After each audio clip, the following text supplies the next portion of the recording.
সবার কি অবস্থায় কেমন আছেন? আশা করছি সবাই অনেক অনেক ভালো আছেন, সুস্থ আছেন এবং নিরাপদে আছেন।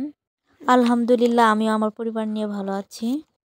বাংলাদেশের ছোট্ট একটি গ্রাম থেকে আমি আকিবুন নাহার আবারও একটি নতুন ভিডিও নিয়ে হাজির হয়ে গেছি আপনাদের মাঝে। এই যে আমাদের আবহমানকালের সংস্কৃতি, এটা কিন্তু আমাদের এখনকার নতুন প্রজন্ম অনেকেই দেখেনি, আবার অনেকের কাছেই অজানা। আধুনিকতার ছোঁয়ায় আমাদের এই গ্রাম বাংলার ঐতিহ্য দিন দিন যেন হারিয়েই যাচ্ছে। হয়তো আধুনিকতার ছোঁয়ায় আমরা ভুলে যেতে পারি, কিন্তু আমাদের মা চাচিরা এখনও ভুলে যায়নি। তারা গ্রাম বাংলার ঐতিহ্য ধরিয়ে রেখেছে। এই যে মুড়ি ভাজাটা, এটা কিন্তু অনেকেই অনেকভাবে ভেজে থাকে, কিন্তু আমাদের গ্রামে এইভাবেই ভেজে থাকে। অন্যভাবে মুড়ি ভাজা যায়, কিন্তু এইভাবে মুড়ি ভাজলে মুড়ি পুড়ে যাওয়ার সম্ভাবনা থাকে না। এইভাবে মুড়ি ভাজলে অনেক সুন্দর হয় আর পুড়েও যায় না। বোঝা যায় কাজগুলো কতটা সহজ, কিন্তু করতে গেলে বোঝা যায় কতটা কঠিন। মুড়ি ভাজার জন্য প্রথমে চাউল ভেজে নিতে হয়, লবণ সহ পানি দিয়ে ভেজে নিতে হয়। এরপর ভাজা চাউলগুলো বালুর মধ্যে দিতে হয়।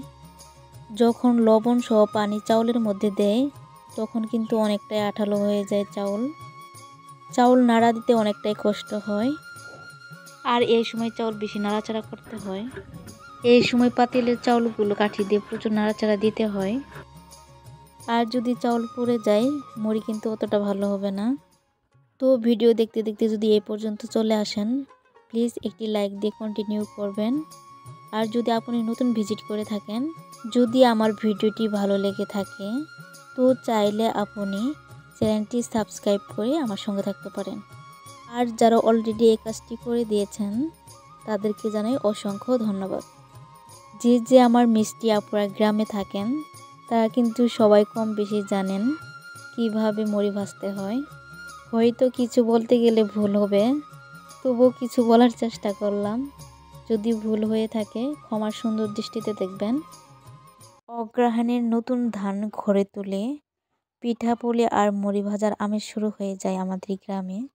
শীতের সকালে নতুন পেঁয়াজ আর কাঁচামরিচ দিয়ে মুড়ি মাখানো কিন্তু অনেকটাই ভালো লাগে। আর সামনে আসছে রমজান মাস, এর জন্য গ্রামের মানুষ মুড়ি ভাজাটা বেশি গুরুত্ব দিয়ে থাকে। আর চালের মধ্যে যে লবণ পানি দেওয়া হয়, এটা কিন্তু বুঝে শুনে দিতে হয়। লবণের পরিমাণটা একটু বেশি হলে মুড়ি কিন্তু অনেকটাই তিতা হয়ে যায়। শুধু কাকিরাই যে কাজ করে যাচ্ছেন তা কিন্তু নয়, আমিও কিন্তু মাঝে মাঝে হেল্পিং হ্যান্ড হিসেবে সহযোগিতা করে যাচ্ছি। মুড়ি ভাজাটা কিন্তু অনেকটাই ঝামেলা। মুড়ি ভাজতে কিন্তু 2 জন মানুষ লাগে, আরও তো অনেক কাজ আছে। বালু সংগ্রহ করা, আরও অনেক কিছু জোগাড় করতে হয়। গ্রামের মানুষে মানুষের যে এত সম্পর্ক, একজনের বিপদে যে অন্যজন ঝাঁপিয়ে পড়ে, প্রতিটি বাড়ির পরিবারেই পারিবারিক বাঁধনটা বেশ নিবিড়। আমার ছেলে কিন্তু অনেকটাই মুড়ি পাগল, মুড়িটা অনেক পছন্দ করে থাকে। প্রতিদিনের মতো মিষ্টি আপুদের কাছে একটাই রিকোয়েস্ট, প্লিজ ভিডিওটি সম্পূর্ণ করবেন, স্কিপ করবেন না। আশা করি সম্পূর্ণ ভিডিও জুড়ে আমার সঙ্গেই থাকবেন। এর মধ্যেই আমি কাকিদের জন্য পান বানিয়ে আনলাম। আর মুড়ি ভাজা শুরু করেছিল সকাল 10টা থেকে, আর শেষ হয়েছিল দুপুর 2টার সময়। এর মধ্যে শুধু মুড়ি ভাজতে হয়েছিল। মুড়ি ভাজতে ভাজতে প্রায় ক্লান্ত হয়ে পড়েছিল, কারণ বসে থেকে মুড়ি ভাজতে হয় তো। গরম গরম মুড়ি কিন্তু এমনি বেশি ভালো লাগে, এর সাথে যদি থাকে ধনেপাতা আর কাঁচামরিচ, তাহলে তার কোনো কথাই নেই। মুড়ি ভাজতে ভাজতে দুপুর গড়িয়ে বিকাল হয়ে যাচ্ছিল। আজ মুড়ি ভাজবো বলে সকালেই রান্না করে রেখেছিলাম, দুপুরে রান্না করা হয়নি।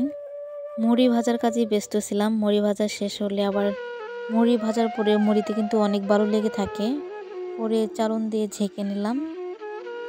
এরপর মুড়িগুলো আবার শুকনো পুকুরের মধ্যে রেখে দিলাম, যাতে মুড়িগুলো ড্যাম না হয়ে যায়, মুচমুচে থাকে।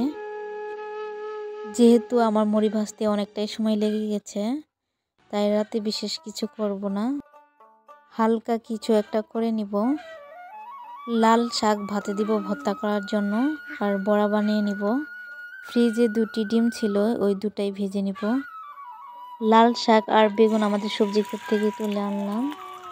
গ্রামের বাড়িতে এই একটা সুবিধা, নিজের হাতে লাগানো গাছে তরতাজা শাক সবজি তুলে রান্না করে খাওয়া যায়। তো আপনাদের সাথে কথা বলতে বলতে আমার রান্না প্রায় শেষ। আজ এখান থেকে বিদায় নিব। সবাই অনেক সুস্থ থাকবেন, ভালো থাকবেন। দেখা হবে নেক্সট কোনো নতুন ভিডিওতে। সেই পর্যন্ত সবাই ভালো থাকবেন, আমাদের জন্য দোয়া রাখবেন। আর আপনাদের প্রতি রইল আমার অনেক দোয়া। আল্লাহ হাফেজ।